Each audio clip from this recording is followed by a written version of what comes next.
आज बुद्ध पूर्णिमा का दिन है, भगवान बुद्ध का बर्थडे है, तो आपको बहुत बहुत बधाई। और माता चिंतपूर्णी का भी बर्थडे है आज, बहुत बहुत बधाई। और आप छुट्टी के दिन आए, आपका बहुत बहुत धन्यवाद। आप जानते हो पुलिस और मीडिया का बहुत घनिष्ठ संबंध है, और मीडिया हमारे एक बाजू की तरह है।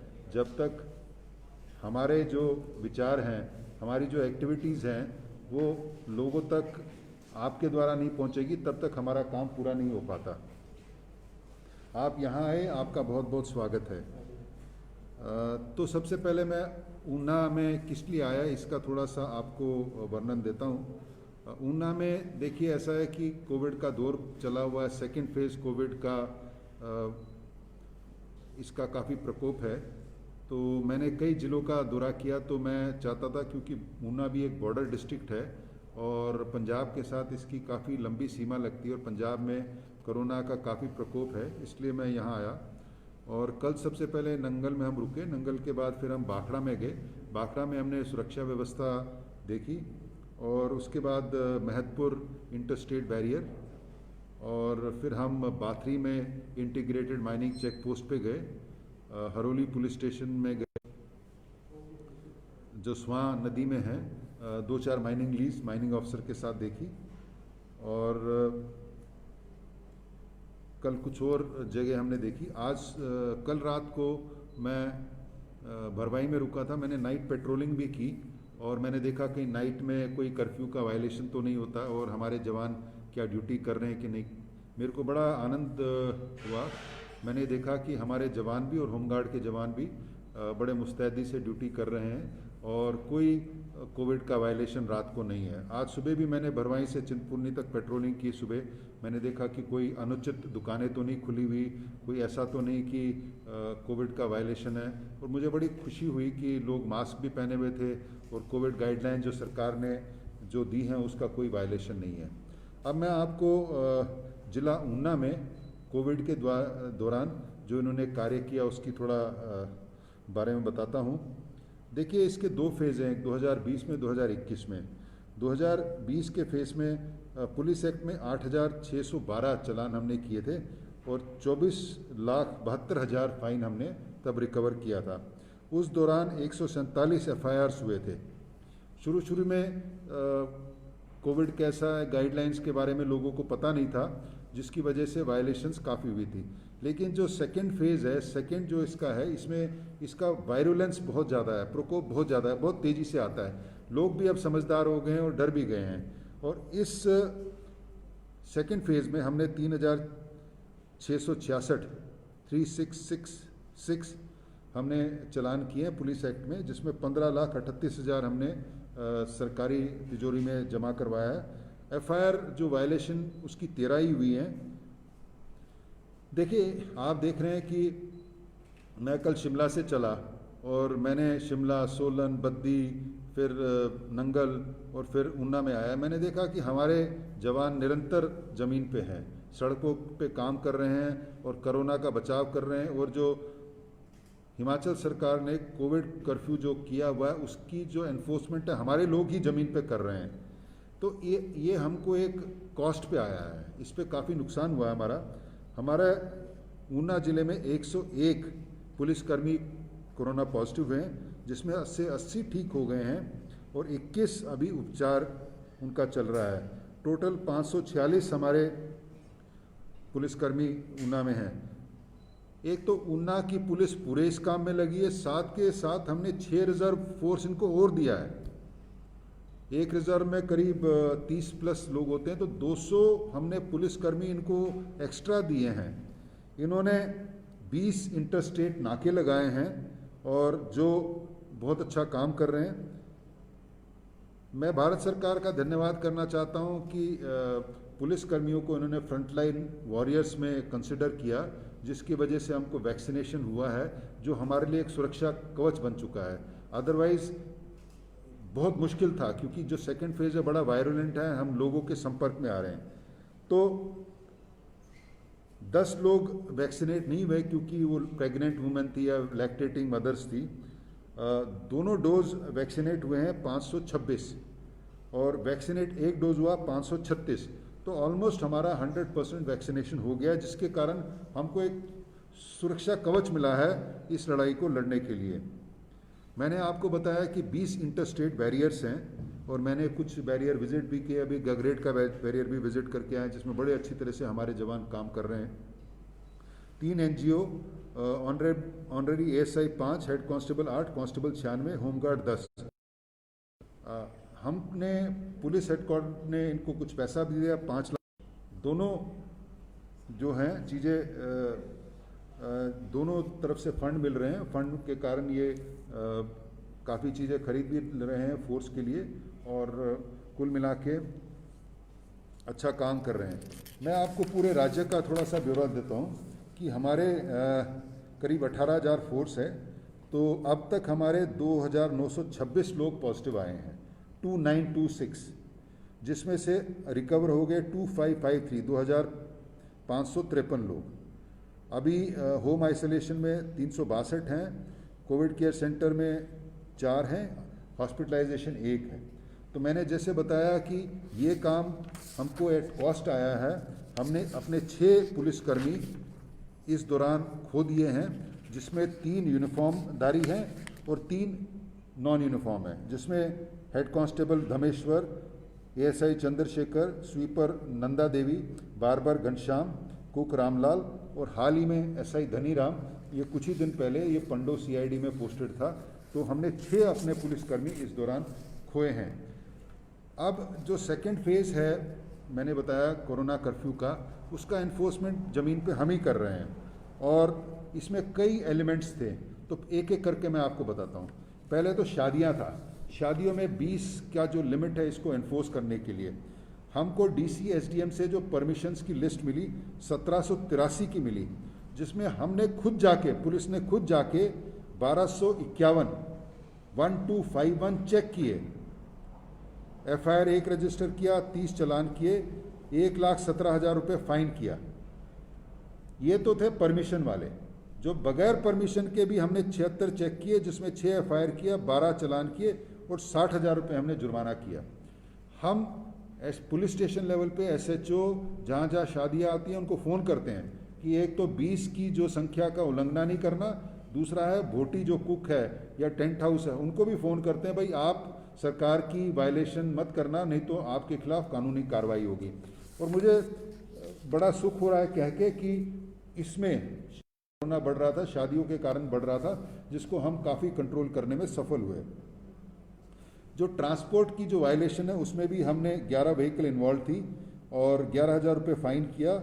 और हम लगातार इसमें, देखिए ऐसा है कि जो गाड़ियां चल रही है उसमें वायलेशन है, मास्क नहीं पहन रहे उसमें वायलेशन है, जो बाजार खुल रहे हैं सोशल डिस्टेंसिंग या सरकार के नियम की उल्लंघना कर रहे हैं उसका वायलेशन, कुल मिला के हमने 70 लाख के करीब फाइन कर लिया है और सरकारी तिजोरी में हमने डिपॉजिट कर लिया है, और 50 के करीब FIR की है हमने।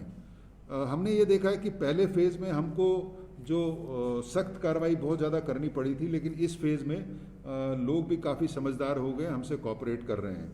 लेकिन मैंने जैसे आपको बताया 4 रिज़र्व, करीब 150 आदमी हमारे पास रिज़र्व हैं, बाकी 18,000 की पूरी फोर्स हमारी ज़मीन पे कोरोना को रोकने के लिए लगी हुई। आपने भी देखा होगा कि जगह जगह पे पुलिस लगी हुई है। इसी ज़िले में 20 तो इंटरस्टेट नाके हैं, ऐसी कांगड़ा है, बद्दी है, सोलन है, हमारा बॉर्डर काफ़ी दूसरे स्टेट से लगता है, जो हमारे साथ दूसरे स्टेट से इनमें संक्रमण बहुत ज़्यादा है। तो कुल मिला के मैं अपने हर जवान को बहुत बहुत बधाई देता हूं कि इन्होंने बहुत अच्छा काम किया, और सरकार की जो कोविड गाइडलाइंस है उसको एनफोर्स करने के लिए दिन रात लगे हुए हैं। और DG से लेके कांस्टेबल तक सारे ज़मीन पे आप देख रहे हैं। आज बुद्ध पूर्णिमा का दिन है, बाकी लोग छुट्टी घर में मना रहे हैं, या जो सरकारी नौकर हैं वो घर पे हैं, लेकिन आज भी हमारे जवान सड़क पे हैं और कोरोना कर्फ्यू को एनफोर्स कर रहे हैं। राज्य और समाज के लिए ये बड़ा अच्छा काम कर रहे हैं। एक और बात है, पिछली बार जब ये लॉकडाउन या कर्फ्यू हुआ था, तो क्योंकि नया था, हमको पता नहीं था, तो आपने देखा होगा कि महतपुर में काफ़ी लंबी लंबी लाइनें थी।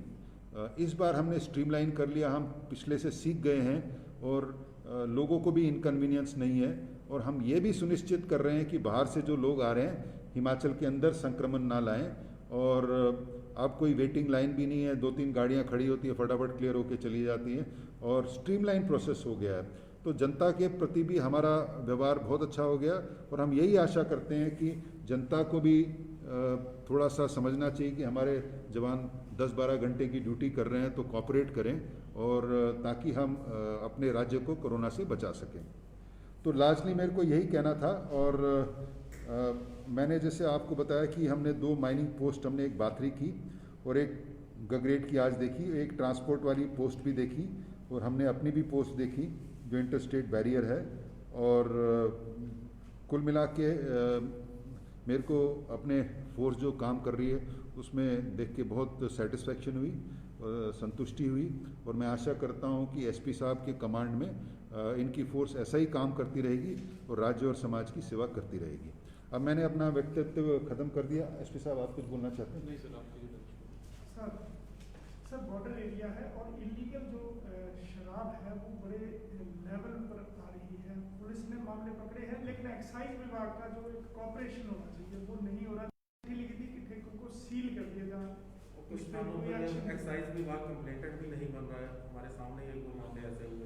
देखिए, मैं दूसरे विभागों का तो नहीं कह सकता, लेकिन हम आप देख रहे हैं हम ज़मीन पे हैं और मैंने तो कल शिमला से चला, मैंने देखा पुलिस ही कर्मी ज़मीन पे, बाकी तो ऑलमोस्ट सब बंद ही है।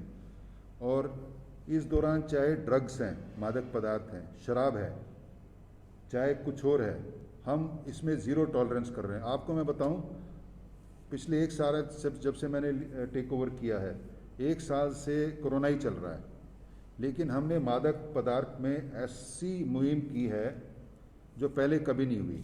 नॉकआउट पंच, जिसको फ्रेंडली मैच नहीं है, जैसे बॉक्सिंग करते हैं ना, फ्रेंडली मैच करते हैं, फ्रेंडली मैच करके आप घर में जाओ, आप घर में जाओ, ऐसा नहीं किया। हमने 11.37 करोड़ की प्रॉपर्टी कन्फेस्केट की है 19 केसों में, जिसमें 15 केस कुल्लू के हैं, 3 केस कांगड़ा के हैं, डमटाल के जहां मेजर थे, 1 केस शिमला का, 1 केस बिलासपुर का है। मैंने एसपी साहब को भी बोला है कि जो लोग इसमें इन्वॉल्व हैं उनके अगेंस्ट फाइनेंशियल इन्वेस्टिगेशन भी करो और हमको केस दो, हम ईडी को, एनफोर्समेंट डायरेक्टरेट को भेजेंगे ताकि उनकी प्रॉपर्टी अटैच हो। ऐसा ही हमने एक केस में परवाणू में अभी किया, जहां केएम डिस्टिलरी करके एक शराब की बॉटलिंग प्लांट थी, वो एक ही नंबर की कई गाड़ियां निकालती थी, उसके 2 ट्रक पकड़े गए। वो जो 3 लोग हैं, एक्साइज इंस्पेक्टर और 2 लोग, और वो तो अभी भी कस्टडी में है, जुडिशियल कस्टडी में, उनके बेल नहीं हुई। और हमने ईडी को भी लिखा है कि इनकी प्रॉपर्टी आप कन्फिस्केट करो और प्रोसीड्स ऑफ क्राइम। आपके माध्यम से हम ये भी बताना चाहते हैं, जो लोग बेसिकली ऑर्गेनाइज क्राइम में इन्वॉल्व हैं, अब हम उनके खिलाफ फाइनेंशियल इन्वेस्टिगेशन भी करेंगे और उनके केस जैसे जैसे हमारे साथ आएंगे हम ईडी को भी देंगे।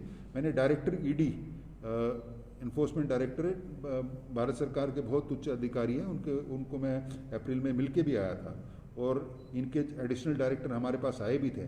हमने बोला हम आपको क्वालिटी केसेस जो हैं, स्पेशली जिसमें फाइनेंशियल इन्वेस्टिगेशन है और प्रोसीड्स ऑफ क्राइम, इसको बोलते हैं टेक्निकली प्रोसीड्स ऑफ क्राइम, जो जुर्म से मैंने पैसा बनाया उसके केस हम देंगे।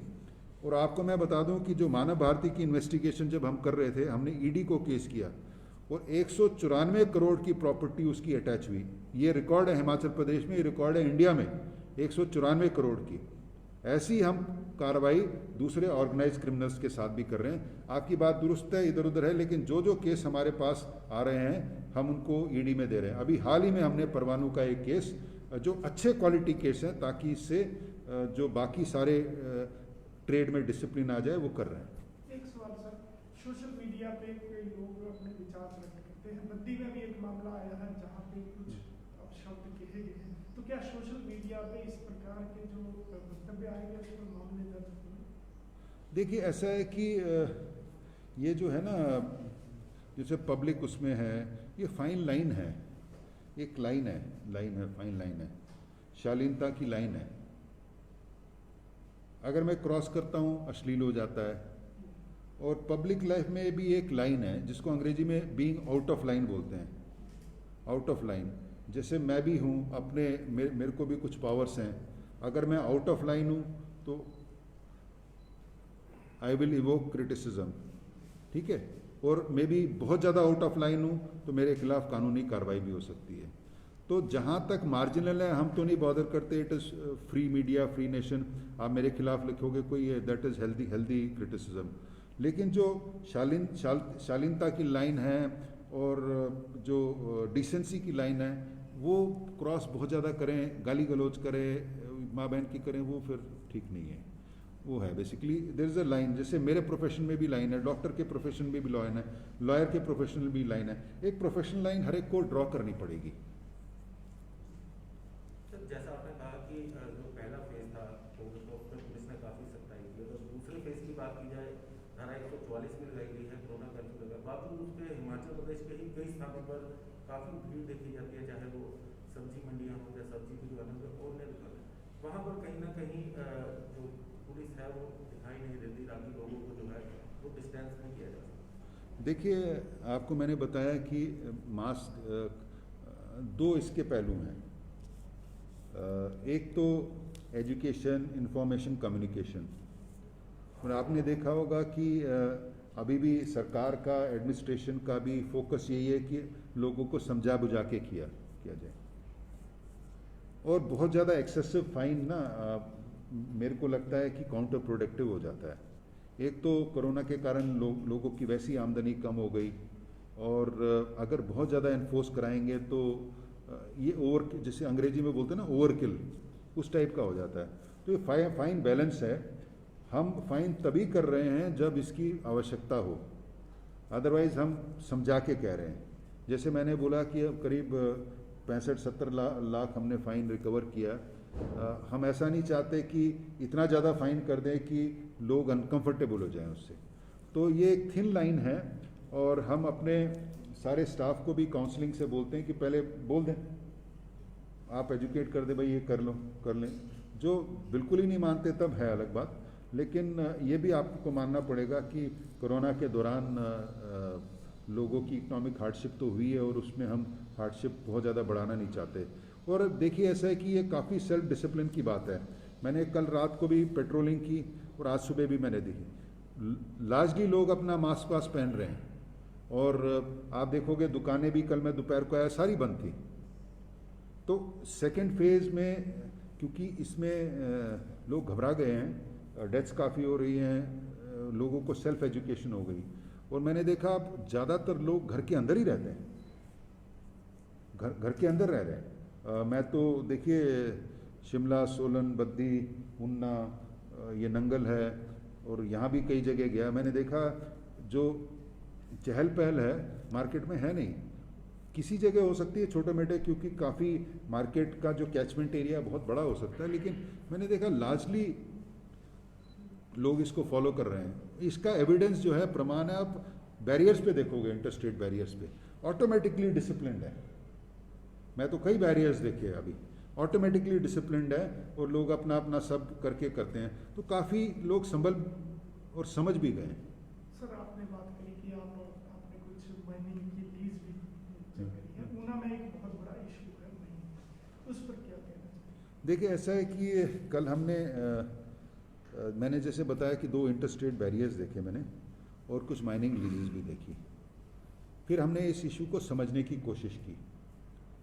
तो मैंने एसपी साहब को बोला, ये माइनिंग एक्ट, माइनिंग रूल्स और माइनिंग जो रेगुलेशंस हैं केंद्र सरकार की और राज्य सरकार की, आप मेरे को दो। मैं उनकी कॉपी आपको दिखाता हूँ, ठीक है? वो ले आओ जरा, मैं आपको दिखाता हूँ। उसको मैंने पढ़ा तो उसमें ऐसा है कि सब पुलिस से प्रश्न पूछते हैं कि आप क्या कर रहे हो, लेकिन अगर आप माइनिंग एक्ट पढ़ोगे, हर एक काम के लिए कोई लीगल फाउंडेशन तो होनी चाहिए ना, कानूनी कोई नींव तो होनी चाहिए। मैं किसी को कैसे, इनकम टैक्स में तो मैं काम नहीं कर सकता, कोई कस्टम्स या जीएसटी का वायलेशन करेगा तो मैं काम नहीं कर सकता। मैंने उसमें पढ़ने की कोशिश की कि क्या हमारे लिए क्या डायरेक्शन है, तो मेरे को तो मिली नहीं उसमें कि हमको क्या करना है। मैं आपको दिखाता हूँ, अगर आपको मिले तो मेरे को ज़रूर बताना। ये है, मैं आपको आपके पास छोड़ जाता हूँ। माइन एंड मिनरल एक्ट है, ये डिस्ट्रिक्ट माइनिंग प्लान है और ये माइनिंग रेगुलेशन है हिमाचल सरकार के। मैंने इसको देखा कि कहीं हमारा काम है तो देखते हैं, फिर हमने कहीं कुताही की है तो देखते हैं। मेरे को तो मिली नहीं, मैं आपके पास ये छोड़ देता हूँ, अगर आपको कुछ मिला तो मेरे को जरूर बताना। लीजिए सर, जैसा आपने यही कहा हाँ। कि इस माइनिंग के चलान करने में 24 डिपार्टमेंट जो है वो उनको ऑथराइज किया गया है, लेकिन पुलिस ही जो है वो आगे नजर आती है, जो अब तक चलान जितने भी हुए हैं लगभग पुलिस द्वारा ही किए गए। तो क्या सरकार से इस बारे में कोई चर्चा की जाएगी कि जो अन्य विभाग है उनको भी एक्टिव किया जाए? देखिए ऐसा है कि हम जो गए, हमने माइनिंग लीज भी देखे और मैंने बोला कि inter state mining check post भी देखे। जो बाथरी में था तो 3 assistant inspector, mining inspector retired हैं, वो शिफ्ट में रहते हैं, 3 माइनिंग गार्ड्स रहते हैं, 3 होम गार्ड रहते हैं। जो हमने गगरेट में देखा उसमें एक माइनिंग इंस्पेक्टर था, एक assistant mining inspector, 3 mining guard और 3 होम गार्ड थे। ठीक है, तो अब ये तो प्रश्न आपको उनसे ही पूछना पड़ेगा माइनिंग डिपार्टमेंट से कि उनका क्या प्लान है, और माइनिंग जो प्लान भी उन्हीं का है, इम्प्लीमेंट भी वही करेंगे और एनफोर्स भी उसको करेंगे। अगर हमारी ज़रूरत होगी तो हम ज़रूर मदद करेंगे, लेकिन ऐसे कोई रिटर्न रिक्वेस्ट तो हमारे पास आई नहीं। और माइनिंग का जो स्टाफ है, एक माइनिंग ऑफिसर है डिस्ट्रिक्ट में, एक माइनिंग इंस्पेक्टर है, 2 माइनिंग असिस्टेंट इंस्पेक्टर है, 8 माइनिंग गार्ड्स है, 8 माइनिंग गार्ड है। तो ये तो प्रश्न आपको उनसे पूछना पड़ेगा कि अगर हमारी ज़रूरत है तो हम बताएं, तो हम तो मदद करने के लिए तैयार हैं। लेकिन मैं, क्योंकि एलोकेशन ऑफ बिजनेस रूल्स होता है गवर्नमेंट में, किसका क्या बिजनेस है, किस विभाग का क्या बिजनेस है, और मेरे को काम करने के लिए कोई लीगल फाउंडेशन होना चाहिए कि मैं चलान किस में करूँगा। मैं आपको जैसे पकड़ लेता हूँ, भाई आप बोलोगे मेरे खिलाफ क्या है, तो जैसे मैं इनकम टैक्स वायलेशन के लिए तो नहीं पकड़ सकता, ना मैं एक्साइज एक्ट वायलेशन के लिए पकड़ सकता हूँ, ना मैं जीएसटी के लिए पकड़ सकता हूँ। ऐसे ही माइनिंग का जो प्लान है एनफोर्स करना, ये माइनिंग डिपार्टमेंट का ही काम है। और कल हमने काफ़ी इसमें डिस्कशन की कि हमारे लिए क्या डायरेक्शन है, हमारे लिए क्या निर्देश हैं। तो हमको तो जेनरिक मिले, और जो हम चलान वलान भी करते हैं या जो केस करते हैं बेसिकली 379 है, वो जो चोरी का और माइनिंग एक्ट में कुछ करते हैं, वो भी कोर्ट वोर्ट में प्रूफ हो नहीं पाता। माइनिंग का ऐसा, क्योंकि ऐसा है ना, कमिटीज़ वगैरह जो प्लान बनता है एक माइनिंग, और उसको प्लान को एग्जीक्यूट करना, कार्यान्वित करना माइनिंग डिपार्टमेंट का काम है, और एनफोर्स करना भी माइनिंग डिपार्टमेंट का काम है। इसको सरकार को अवगत करवाएंगे? देखिए मैं अपने विजिट की रिपोर्ट तो सरकार को दूंगा, बाकी सरकार का मर्जी। सर एक इम्पोर्टेंट सवाल ये है, आपने कहा कि कोर्ट में प्रूव नहीं होते। मैं 25-30 सालों से देख रहा हूँ, ऊना की बात करें, सट्टे के केस बड़े लेवल पे किए जाते हैं, एक भी केस प्रूव नहीं होता है। तो क्या इसको छोड़ के पुलिस और कामों में लगेगी? एक कार्रवाई होती है सट्टे का केस आप रिव्यू करेंगे? नहीं, देखिए ऐसा है कि मैंने जैसे बोला कि ऑर्गेनाइज क्राइम्स जो है, और ये हिमाचल के इतिहास में पहली बार हुआ है कि ऑर्गेनाइज, आपको भी काफ़ी समय होगा हिमाचल में पत्रकारिता करते हुए, कि हमने जो नारकोटिक ट्रेड है उसकी प्रॉपर्टी पहली बार हम सीज कर रहे हैं और वो अटैच करवा रहे हैं। ऐसी जैसे ऑर्गेनाइज क्राइम दूसरे की है, जहाँ जहाँ क्वालिटी केसेस आएंगे, मैं दोबारा दोहराता हूँ, उनके अगेंस्ट फाइनेंशियल इन्वेस्टिगेशन होगी और उनकी प्रॉपर्टी अटैच होगी। हमारा ये मानना है कि जो क्राइम्स है जिसमें काफ़ी प्रोसीड्स ऑफ क्राइम होता है, बहुत फ़ायदे होते हैं, उसको तभी आप नकेल कर सकते हो जो अगर फाइनेंशियल इन्वेस्टिगेशन हो और उसमें प्रॉपर्टी उनकी अटैच हो। मैं आपको थोड़ा सा बताता हूँ, इसको थोड़ा समझाता हूँ। मैंने अखबार में पढ़ा कि पुणे रेलवे स्टेशन में 32 किलो चरस हिमाचल से पकड़ी गई। मैंने तुरंत डीजीपी महाराष्ट्र को फ़ोन किया, अभी वो डायरेक्टर सीबीआई जो सुबोध जायसवाल बने हैं कल, है सर, कि उन्होंने टीम भेजी और वो पहली बार ऐसा हुआ कि कुल्लू और कसोल से वो पकड़ के ले गए। तो इसमें फॉरवर्ड लिंकेज, बैकवर्ड लिंकेज और पूरा प्रोसीड्स ऑफ क्राइम है। देखिए ऐसा है कि एजुकेशनल इंस्टीट्यूशंस में मानव भारती की 194 करोड़ की प्रॉपर्टी अटैच हुई है। अभी और भी होगी क्योंकि उसकी वाइफ और बेटी ऑस्ट्रेलिया में, जैसे वापस आएंगे तो और भी होगी। ये पहली बार इतिहास में, हिंदुस्तान के इतिहास में हुआ है एजुकेशनल इंस्टीट्यूट्स में मनी लॉन्ड्रिंग इतनी पाई है। और 194 करोड़ कोई छोटा अमाउंट नहीं है। अब जैसे मैंने NDPS का भी बता रहा हूँ, 11.37 crore is not a small amount, it's a huge amount. और मैंने SP साहब को भी बोला है, इसमें कई डिस्ट्रिक्ट्स ने काम किया है, जैसे 4 डिस्ट्रिक्ट्स ने काम किया, मैंने बाकी डिस्ट्रिक्ट्स को भी हिदायत दी है कि आप भी इसमें फाइनेंशियल इन्वेस्टिगेशन करो, इसमें प्रॉपर्टी अटैच करो। जैसे जैसे ये ऑर्गेनाइज क्राइम के केसेस आएंगे, जैसे एक्साइज एक्ट में मैंने बोला प्रॉपर्टी अटैच करवा रहे हैं, इसमें हम प्रॉपर्टी अटैच कराएंगे, इसका मैसेज बहुत ज़्यादा जाता है। तो सर मानव भारती की बात कर रहे हैं आपने, कोई पॉलिटिकल लिंक भी मिले हैं इसमें? नहीं, अभी नहीं, ऐसा नहीं कुछ नहीं है। वो पॉलिटिकल लिंक नहीं है उसमें। तो इन्वेस्टिगेशन हमारी भी चल रही है, हमारे साथ ED भी है, हमारे साथ इनकम टैक्स भी है, बड़ी प्रोफेशनल और तफसील इन्वेस्टिगेशन चल रही है।